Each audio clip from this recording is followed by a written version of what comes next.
Hello everybody, good morning. This is Good Morning Lagos right here on ibile.tv, and we'll be looking at our newspaper review for today. We'll be starting off with The Guardian. Ship carrying weapons to Nigeria detained in South Africa. South Africa yesterday detained a Russian ship laden with weapons and alleged bound for Lagos, Nigeria. The vessel said to have left Madagascar was stopped near Port Elizabeth in South Africa's Eastern Cape province. We are aware that she has dangerous cargoes, explosives and weapons on board. Olwetu Mbudua, spokesperson for the Transnet State Transport Company, told AFP, who declined to give further details. This is a very sensitive matter. It is receiving attention. Spokesman for the Hawks Police Investigative Unit, Brigadier Hangwin Maludzi, told the news agency. Confirming the vessel was carrying weapons, the discovery of the ship was said to have been stacked with weapons and explosives worth about $3.5 million in 20 containers, followed by anonymous tip-off. And still on The Guardian, Telecom's fortune dips as bill lingers over for decades at National Assembly.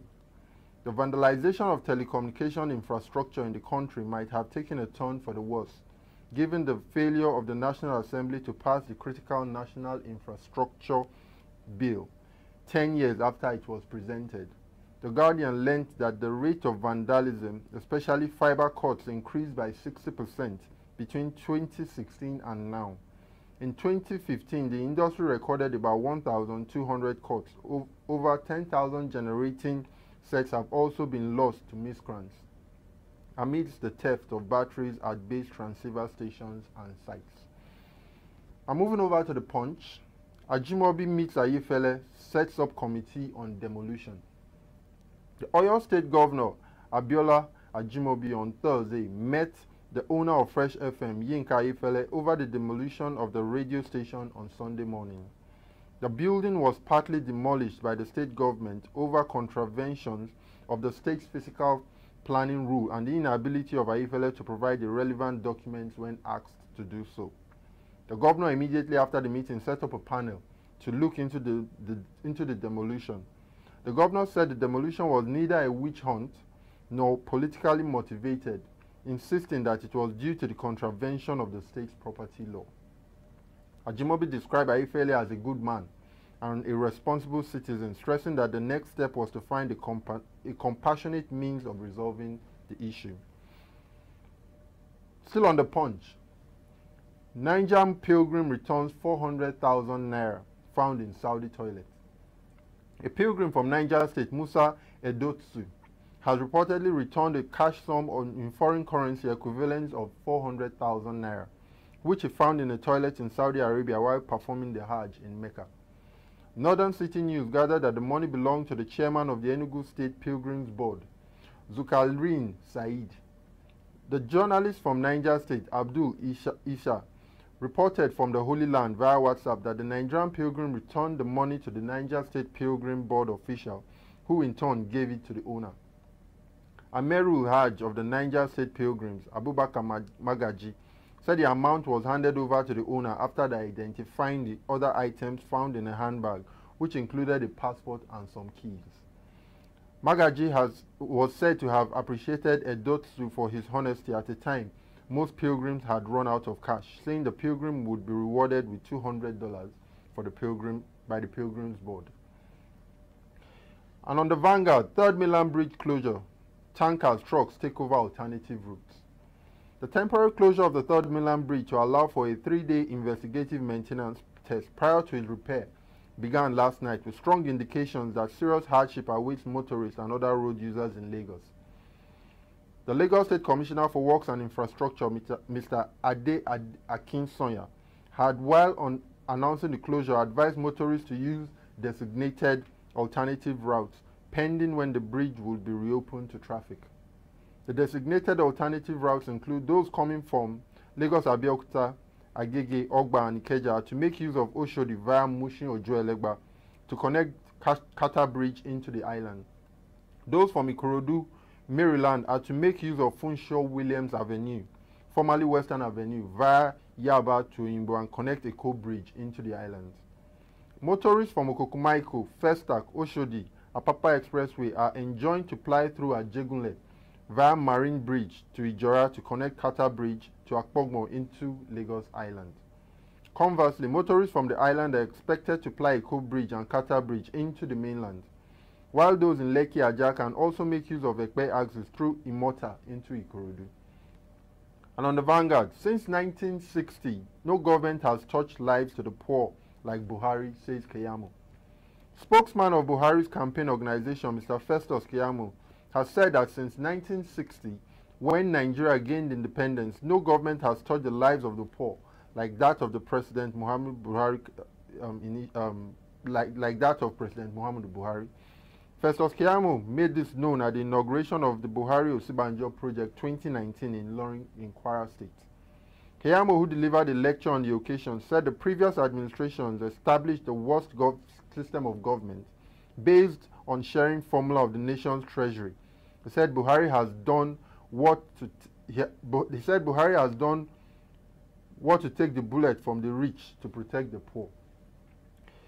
And on the Sun, Buhari to defectors, your exit won't affect us. President Muhammadu Buhari has boasted that the combined efforts of defectors and their backers in the opposition will not detract his administration from the good work it is doing for the benefit and development of Nigeria. He spoke in Daura yesterday at a luncheon with some all-progressive governor members at the National and State Assemblies and commissioners who made him a Salah homage. He spoke according to him, the APC has a full understanding of Nigeria's challenges and was encouraged by the support of Nigerians in addressing them. We are always encouraged when all our constituencies are happy with the work we are doing, and our genuine effort to make sure that what we campaigned for in 2015 is still very much in our minds, and we have not lost focus. In terms of security, economy, and the fight against corruption, we have maintained focus. Even the opposition, with all their resources, cannot fault our identification as Nigeria's priorities and the efforts being made to better them. We will continue to do what we ought to do in the leadership position God has placed us, and we thank the constituency for the support, he said. That will be all on the newspaper dailies for today. You can pick 1, 2, 3 up and go through the dailies and see what you can find out for yourself, as there are other news in there that might be juicy for you to look through. We'll be looking at what's going on in the sporting world right now, and I'll briefly take you through all that. Starting off, let's not toy with Salah, Mane, Bong warns Balogun and others. Royal wants Moses to reconsider retirement. Mikel pulls out of AFCON qualifiers against Seychelles. Zidane has no interest for United job. That's the headline we'll be taking today. And I'll be starting off with Brighton and Hove Albion defender Gatton Bong has warned his teammates to be alert and aware of the attacking threat Liverpool poses ahead of their English Premier League clash on Saturday. Last season, BHA suffered 2 4-goal defeats to Liverpool. Liverpool began the new Premier League campaign with a 4-0 home win over West Ham. Jurgen Klopp's side eked out an efficient 2-0 triumph at Crystal Palace on Monday to maintain their 100% record. We know from last year how tough it was against Liverpool. We know they are a team that presses high. You are always under pressure, and they are very good on the counter-attack, Bond told the club website. Moving on, Super Eagles coach General Roy has urged Victor Moses to consider his retirement from the national team ahead of the 2019 African Cup of Nations. Moses left his Nigerian fans puzzled after he quit the national team, wishing to concentrate on his club and stay close to his family. However, Roy is hoping that the AFCON will be a motivation for the Chelsea man to stage a comeback. We spoke already, and I hope that his decision is not definite. I think it depends on his motivation. If he really wants to commit himself again, he is welcome. Maybe the chance to win the AFCON is a motivation. We will see, Moses, he said. Moses contributed a lot to the Super Eagles' third win at AFCON 2013 in South Africa, and he appeared in 2 World Cups for Nigeria in 2014 and 2018. He played 37 times and scored 12 goals for the Super Eagles.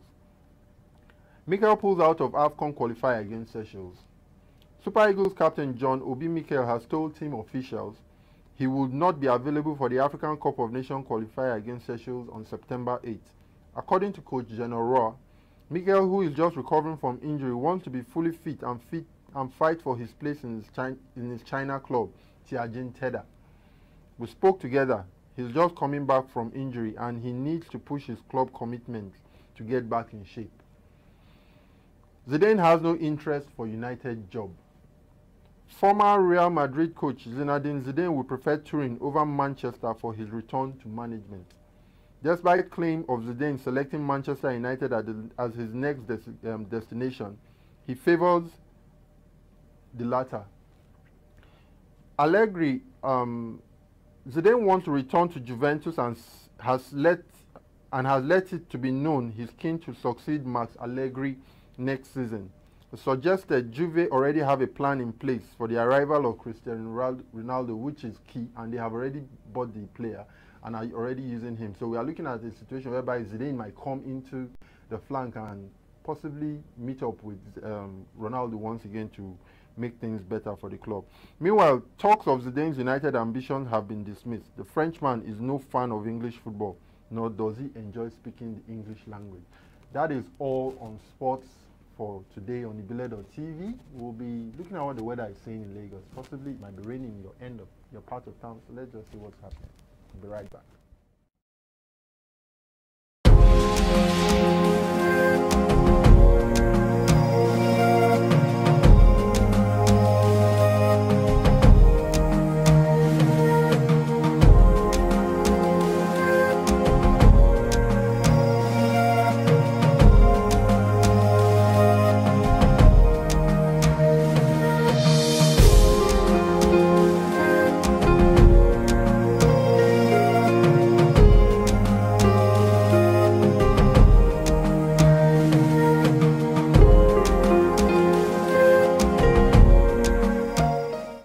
Welcome back to Ibile.tv, and that was the weather in Lagos today. And I'm sure many of you woke up this morning to a very wet Lagos state. And we have temperatures as low as 24 degrees and as high as 27 degrees with cloudy weather in different places. Slight sunshine. You might just see the sun pop out wherever you are in Lagos, but that does not mean it's not going to still be a rainy day. So we're expecting the rain to come in between between now and evening time, and then we'll see what happens late at night. But it's expected that it's going to be cloudy in Lagos all through today.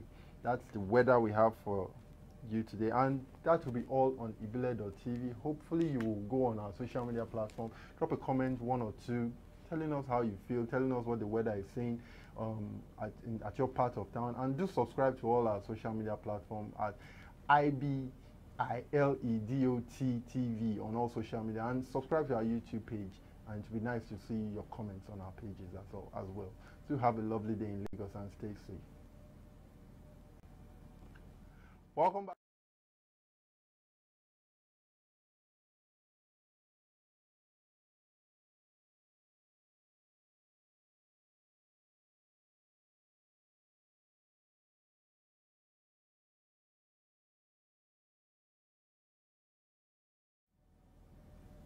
Hello, everyone.